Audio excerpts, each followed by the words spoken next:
आरोपी से प्रेस के सामने ले जाके उसका प्रदर्शन करना अपने आप में बहुत बड़ा अपराध है। तो ये अपराध तो पुलिस खुलेआम कर रही है। पुलिस कौन होती है, पुष्टि हुई या नहीं होने बताने वाली, यही तो मैं बोल रहा हूँ, ये अपराध है।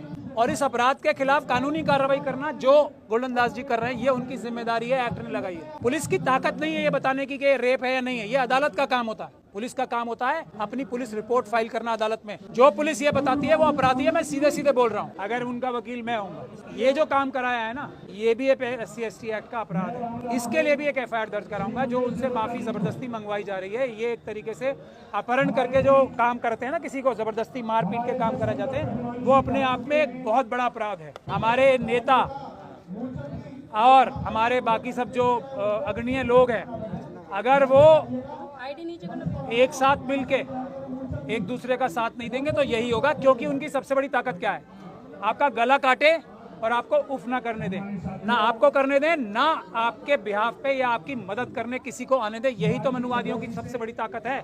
यही काम हो रहा है गोल्डन दास जी के साथ और यही काम सब लोगों के साथ होता है। आप पत्रकारों को क्यों मारती है पुलिस? क्योंकि आप आवाज उठाने का काम कर रहे हो। जो दूसरे बड़े बड़े सो कॉल्ड फ्रॉड पत्रकार अपने आप को बताते हैं, उनको पुलिस देख के सैल्यूट क्यों करती है और आपको मारती क्यों है, आपके ऊपर अत्याचार क्यों करती है? क्योंकि आप पत्रकार हो, वो दलाल है। ये है, लेकिन इसको ठीक करने की जिम्मेदारी है और गोल्डन दास जी जैसे लोग जो हैं वो इसको ठीक करेंगे। और ये मैं अपील नहीं, मैं निवेदन, गुजारिश और एक तरीके से गुहार लगा रहा हूं अपने सारे नेताओं से जो सड़क पे आंदोलन करके ऊपर गए, वो इस केस को एक टेस्ट केस बना के लड़ें। क्योंकि बिहार में भी उतने ही अत्याचार हो रहे हैं जितने उत्तर प्रदेश में हो रहे हैं, उत्तराखंड में हो रहे हैं, जितने दूसरे गुजरात में हो रहे हैं, उतने ही अत्याचार बिहार में भी हो रहे हैं शेड्यूल कास्ट और शेड्यूल ट्राइब समाज के साथ। इसमें मुझे कहने में कोई शर्म और गुरेज नहीं है। जो मुस्लिम समाज है उसके साथ भी उतने ही अत्याचार बिहार में भी हो रहे हैं। गोल्डन दास को पुलिस अपराधी बतला रही है, क्या कहेंगे? वो पुलिस अपराधी है, मैंने अभी आपको बताया ना, सेक्शन भी बताया। ये वो कानूनी काम कर रहे हैं SC/ST एक्ट के तहत। अगर वो उस बच्ची के लिए आंदोलन कर रहे थे तो ये SC/ST एक्ट जो पार्लियामेंट ने बनाया है उसने इनकी जिम्मेदारी लगाई है। इनको सरकारी काम करते हुए एक तरीके से SC/ST एक्ट के तहत अपनी जिम्मेदारी as social worker, as an NGO निभाते हुए अगर उनके कार्य में कोई बाधा डाल रहा है तो अपराधी वो पुलिस के अधिकारी हैं, ये नहीं है। अपराधी वो हैं जो इनको अपना काम करने नहीं दे रहे।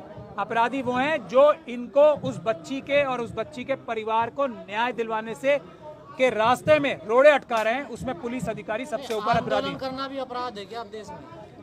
आंदोलन करना, जो लोग संविधान के विरोधी हैं, जो लोग संविधान के विरोधी हैं, बाबा साहब डॉक्टर भीमराव अंबेडकर के संविधान को खत्म करना चाहते हैं, उनकी नजरों में आंदोलन जो है अपराध है। बाबा साहब डॉक्टर भीमराव अंबेडकर की नजरों में और बाबा साहब डॉक्टर भीमराव अंबेडकर के संविधान की नजरों में, भारत के संविधान की नजरों में आंदोलन, पीसफुल प्रोटेस्ट जो है वो संविधानिक ड्यूटी है हर एक नागरिक की। संविधानिक ड्यूटी यानी कि संविधानिक एक तरीके से दायित्व है हर एक नागरिक का। जो नहीं करता वो अपराध करता है, संविधान के साथ पूरी वफादारी नहीं रखता। या दलित बेटे की आवाज उठा रहे थे, ये अपराध कर रहे थे गोल्डन दास। ये तो सबसे बड़ा अपराध है ना मनुवादियों की नजर में। बाबा साहब के दुश्मनों की, संविधान के दुश्मनों की नजर में सबसे बड़ा अपराध तो यही है। Schedule caste, schedule tribe community के ऊपर जो अत्याचार हो रहे हैं, उनको उनकी आवाज ना उठाई जाए। एक के बाद एक सुप्रीम कोर्ट की जजमेंट बनते जी आ रही हैं जिसमें शेड्यूल कास्ट और शेड्यूल ट्राइब कम्युनिटी की प्रोटेक्शन के लिए जो कानून बना हुआ है SC/ST एक्ट, उसको डाइल्यूट किया जा रहा है। अभी रिजर्वेशन की जजमेंट तो आई है। ये सब क्या है? ये SC/ST के जो लोग हैं, जो थोड़ा सा कुछ सांस लेने की मोहलत, सिर्फ सांस लेने की मोहलत जो बाबा साहब ने दिलवाई है संविधान के जरिए, वो उनका गला घोटने का काम कर रहे हैं। इसमें बहुत सारी जजमेंट माननीय उच्चतम न्यायालय की भी गलत हैं। उसकी हम एक तरीके से उसकी एक क्रिटिसिज्म करते हैं। उनके खिलाफ हमें आंदोलन करना चाहिए। गोल्डन दास जी माफी मांग रहे हैं, police golden Das ji press में आकर माफी मांग रहे हैं। पुलिस वाले पीट रहे हैं भाई, मार रहे हैं उसको, थर्ड डिग्री दे रहे हैं। मैं अगर उनका वकील मैं हूँ, ये जो काम कराया है ना, ये भी एक SC/ST एक्ट का अपराध है। इसके लिए भी एक FIR दर्ज कराऊंगा। जो उनसे माफी जबरदस्ती मंगवाई जा रही है, ये एक तरीके से अपहरण करके जो काम करते हैं ना, किसी को जबरदस्ती मार पीट के काम करा जाते हैं, वो अपने आप में एक बहुत बड़ा अपराध है। अपराध गोल्डन दास जी से तो माफी मंगवा ली, किस चीज की ये और बता दीजिए मुझे आप, किस चीज की, क्या उन्होंने किया था?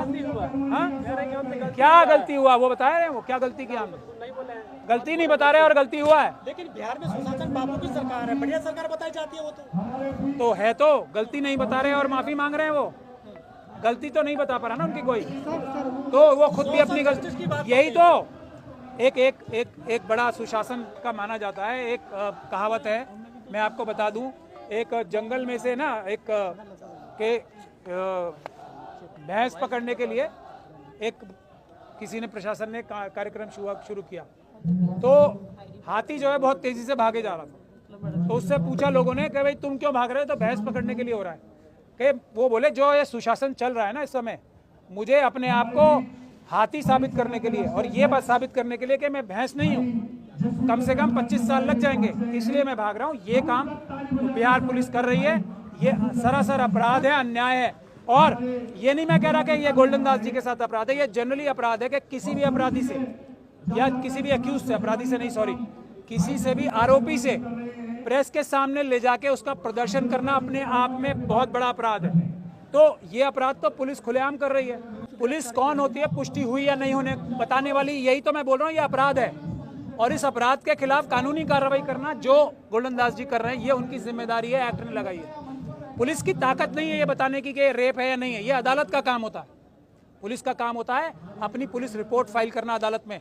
जो पुलिस ये बताती है वो अपराधी है। मैं सीधे सीधे बोल रहा हूँ, सीधे सीधे मैं इस बात को बोल रहा हूँ। इसी दौरान कोलकाता में रेप होता है तो देश के लोग सड़कों पर आ जाते हैं, लेकिन मुजफ्फरपुर में जब दलित बेटी का रेप होता है तो कोई नहीं बोलता है। तो क्या पीड़िता की भी जाती होती है? हम लोगों को, सबको जो अपने आप को बहुजन समाज का बोलते हैं, शर्म से सर झुका लेना चाहिए। हमारी बच्चियों के साथ रोज हो रहा है और ये जंतर मंतर खाली है। हमें अपने सबको शर्म से सर झुका लेना चाहिए। SC, ST, OBC और माइनॉरिटीज के सब लोगों को एक साथ माफी मांगनी चाहिए अपने समाज की बच्चियों से। कोलकाता की बेटी को बेटी मान रहे हैं, वो मुजफ्फरनगर की बेटी को बेटी नहीं मान रहे। हम बहुजन समाज के लोग कल कोलकाता की बेटी को भी बेटी मानते हैं भारत की, और हमारी सब बच्चियों को भी बच्ची मानते हैं। ये उनमें और हम में फर्क है। वो SC, ST, OBC और माइनॉरिटीज की बच्चियों को देश की या अपनी बच्ची नहीं मानते, यही तो फर्क है। हम सबको मानते हैं। हर एक महिला के प्रताड़ना के खिलाफ SC, ST, OBC और माइनॉरिटीज के लोग पूरी ताकत से खड़े रहते हैं। लेकिन जो शर्म की बात है, अपनी बच्चियों के लिए सड़क पे नहीं आते। निर्भया कांड में भी सबसे ज्यादा हमारे लोग थे। आज जो ये कोलकाता की बच्ची के साथ हुआ है उसमें भी सबसे ज्यादा प्रोटेस्ट हमारे लोग कर रहे हैं। अपनी बच्चियों के लिए कब आएंगे, ये मेरा सवाल है उनसे। यहाँ पे हाथरस की बच्ची के साथ आज इतना बड़ा अन्याय हो रहा है, क्या किसी को पता है? बहुजन समाज के नेता को उसकी सिक्योरिटी विड्रॉ की जा रही है, आज तक उसे घर नहीं दिया गया, आज तक उसे नौकरी नहीं दी गई, उसके परिवार वालों को हाई कोर्ट में केस चल रहा है, आज तक नहीं दी गई। योगी सरकार उसमें लाखों करोड़ रुपए अपने वकीलों पे खर्च कर रही है। किस लिए? कि कुछ लाख का मकान ना दे दिया जाए उसे। ये हो रहा है हाथरस की बच्ची के साथ। जो ये दिल्ली कैंट की जो बच्ची है, 9 साल की बच्ची, उसके साथ क्या हो रहा है? उसके सुरक्षा विड्रॉ कर ली, उसके परिवार वालों को कोई मदद नहीं मिल रही, उनकी जान को खतरा है, उसकी सुरक्षा विड्रॉ करने की बात की जा रही है। उसी प्रकार से ये हमारी बच्चियों के साथ हो रहा है। तो हम कब सड़क पे आएंगे? अपनी बच्चियों के लिए भी, अपनी बच्चियों के लिए भी हम कब सड़क पे आएंगे, SC, ST और OBC के लोग। ये महत्वपूर्ण बात है। आरोप लग रहा है कि पुलिस से असंवैधानिक भाषा से बात करते हैं, पुलिस से असंवैधानिक भाषा से बात करते हैं गोल्डन दास। पुलिस असंवैधानिक और पुलिस क्या कर रही है पहले वो देखिए। पुलिस की जिम्मेदारी तो एक आम नागरिक से भी ज्यादा है ना, संविधान की रक्षा करने की और संवैधानिक भाषा का प्रयोग करने के लिए। वो कार्य क्या कर रहे हैं? उनको सामने लाके प्रदर्शन करा रहे हैं, उनसे अपने अपराध की वो करा रहे हैं, उनसे कन्फेशन करा रहे हैं पब्लिकली। ये कितना बड़ा अपराध है। गोल्डन दास पर भाषण देने का आरोप लगाकर पुलिस ने गिरफ्तार कर लिया है। मैं कह तो रहा हूँ, पुलिस को गिरफ्तार होना चाहिए। जो पुलिस के अधिकारी उनका वीडियो या उनको प्रेस में प्रदर्शित कर रहे हैं, उनको सबसे पहले गिरफ्तार होना। अगर वो मुझे वकील करेंगे तब मैं बताऊंगा क्या एक्शन लिया जाएगा। मैं इन सबको जेल भिजवाने का काम करूँगा।